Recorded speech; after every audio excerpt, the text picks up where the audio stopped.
Today we're grilling up an eye of run roast, serving it with some mouth-watering homemade gremolata and creamy mashed potatoes. Now the eye of round roast may not be the most tender cut of meat out there, but if you catch it on sale, you can turn it into a delicious meal for you and your loved ones. Let's get started. Okay, let's get your grill ready. Since this is a small piece of meat, I'm using the Weber Jumbo Joe. I'm using a small chimney and filling it about 3/4 of the way with charcoal. To light it up, I'm using a paper towel drenched in cooking oil, and once the charcoal is lit, I'll drop in some additional charcoal and form a snake.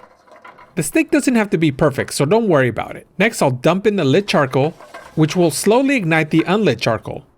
Let's place in some wood chunks of our favorite cooking wood. We want to maintain a temperature between 250 and 275 degrees. And cover the grill.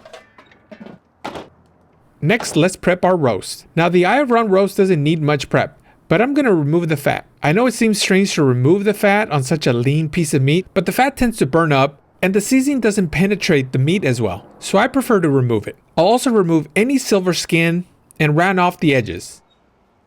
I'm going to be removing the point as well. Now don't you worry, I'm not going to waste any of this extra meat and fat. I can always blend it in with other meat and make some delicious burgers.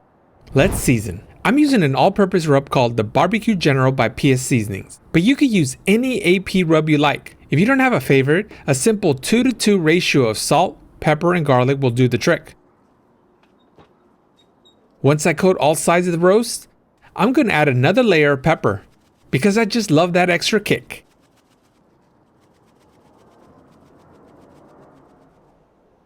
Our Jumbo Joe has reached a perfect temperature, and it's time to add our seasoned roast. I'm going to smoke it until it reaches about 150 degrees, and then sear it until it reaches about 130 degrees. This is a perfect medium rare. I also cook some mashed potatoes. Again, this is very easy to make. Once your potatoes have been boiled and are tender, let's add them to this pan.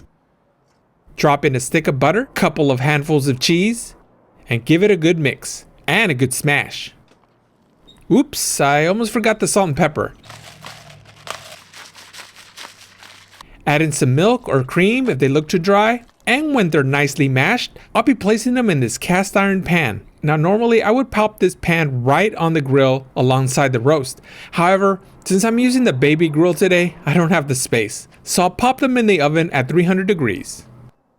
I'll pop in every 20 to 30 minutes to rotate the roast and ensure it cooks evenly. Ideally, a leave-on thermometer is the best option here, which will alert you when it reaches 115 degrees. But I forgot mine, so I'm going to check the temperature manually.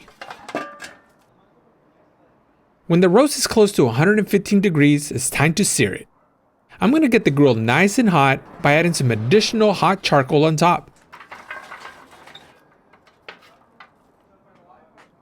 Then I'll place on our roast and rotate it about every minute or so to get an even sear on all sides, including the ends. Since this roast hasn't reached 130 degrees yet, I'm going to cover it and let it cook for another couple of minutes. As seen at the top of the video, I top these roast slices with some Gremolata, which is very easy to make. First, chop some parsley. Add in the zest and juice of a full lemon. Add some salt and pepper to taste. 2 cloves of garlic. You can mince it or press it.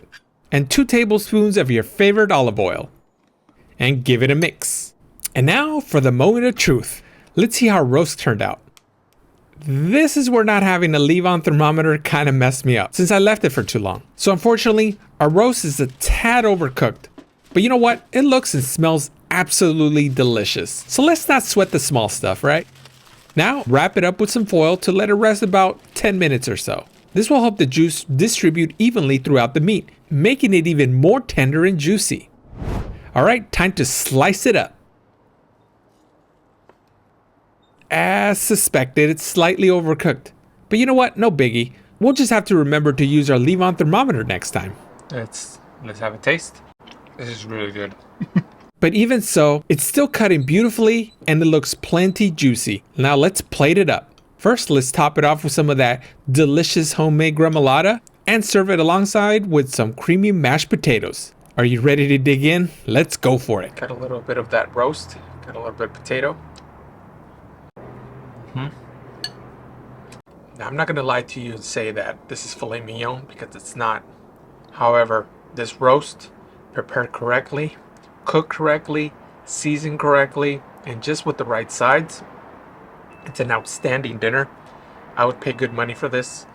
This is a very inexpensive cut, so give it a shot. Next time you're at the grocery store, if you see this cut, don't be afraid of it. Just because it's cheap doesn't mean it's not good. You follow these instructions, and I guarantee you, you will not be disappointed. Hope you enjoyed this video, and if you did, please hit like and subscribe, and I'll check you out on the next one.